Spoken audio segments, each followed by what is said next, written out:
Praise be to Jesus. Hello again, everyone. Charles with you here. And we have your most recent Catholic news briefs. Heitz Lederleitner, a defrosted Catholic priest, presided on September 22nd at an ecumenical morning prayer of the pro-gay Old Catholic Church at the main altar of St. Stephen's Cathedral in Vienna, Austria. Lederleitner concluded the event with an episcopal blessing. The Cardinal of Vienna is pro-gay Christoph Schornborn. Lederleitner was ordained a priest in 1982 by then Cardinal Joseph Ratzinger. In 2003, he lapsed from the church, became an, quote, old Catholic, unquote, and married 2 years later. In February 2016, the Old Catholics made him a bishop.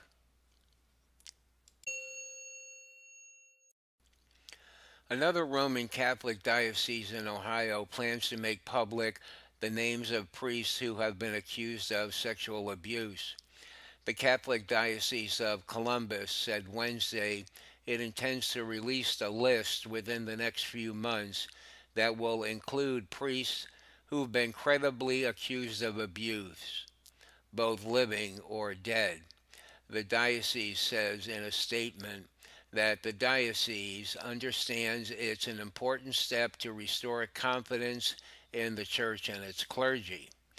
The announcement comes as the Steubenville Diocese said this week that it will make public the names of abusive priests by the end of October.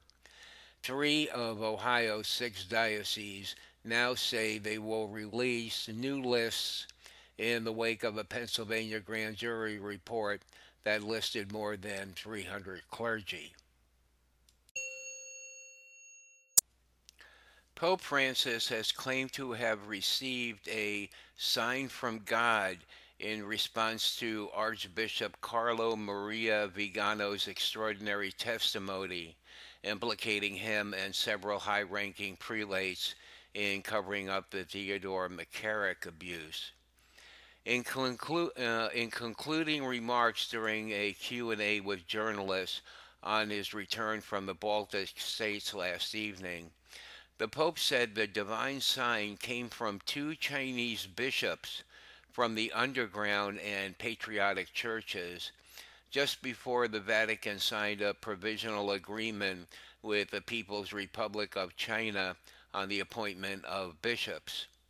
The Pope was asked by a Spanish journalist if he would provide additional information about the content of the Vatican's provisional agreement with China. The text of the agreement has not been released, and how he responds to Cardinal Zen's accusation that he is selling out the church to the communist government in Beijing. Pope Francis replied by pivoting to the process by which the agreement was reached, and then praised several of the key negotiators for the Vatican, including its Secretary of State, Cardinal Pietro Parolin, for his devotion to detail. As the accusations of selling out, Pope Francis offered this reply: I think of the resistance of the Catholics who have suffered. It's true they will suffer. There is always suffering in an agreement.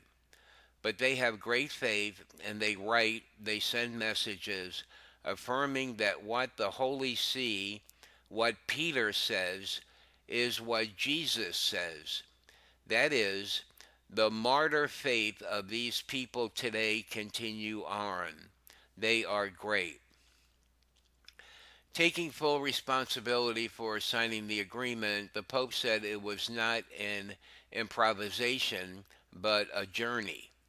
He then wrapped up his remarks with a curious reference to the extraordinary 11-page testimony of former U.S. Nuncio Archbishop Carlo Maria Vigano. Seeming to treat the explosive testimony more as a historical event than a current issue, he said, And then a simple antidote and a historical fact. Two things before ending. When there was that famous statement by a former apostolic nuncio, a reference to the testimony of Archbishop Vigano, the episcopates of the world wrote to me saying that they felt close, that they were praying for me. The Chinese faithful wrote, and the signature on the letter was that of the bishop, so to speak, of the traditional Catholic Church and the bishop of the Patriotic Church. Together, both of them, and the faithful of both churches. For me, this was a sign from God. Well, we'll read a little more. While the bishops of Canada and New Zealand have come out in support of Pope Francis, it is unclear from the Pope's words exactly what the divine sign denotes. The Pope's brief reference to Archbishop Vigano comes 1 month after he was asked on his return from Ireland exactly when he learned of McCarrick's history of homosexual abuse. The Pope responded by telling journalists that he's not going to say a word about the McCarrick cover up. Meanwhile, in what have come to be known as his Great Accuser homily series, Pope Francis had reportedly compared Archbishop Vigano and concerned lay faithful who questioned bishops to Satan, saying the cries for justice and accountability come from a diabolical spirit. He has reportedly also compared himself to Jesus, the Good Shepherd, who chooses silence when the great accuser accuses him through so many people.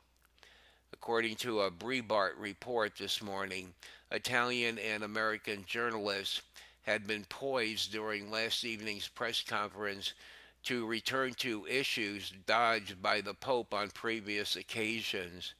They also reportedly intended to ask the Pope why he had not yet launched a full-scale investigation into the McCarrick case, which the U.S. Bishops' Conference had explicitly requested. Well, there's a lot there to digest there, so I think I'll just leave this alone. Well, that's all the news for right now, so we'll talk to you later. Bye.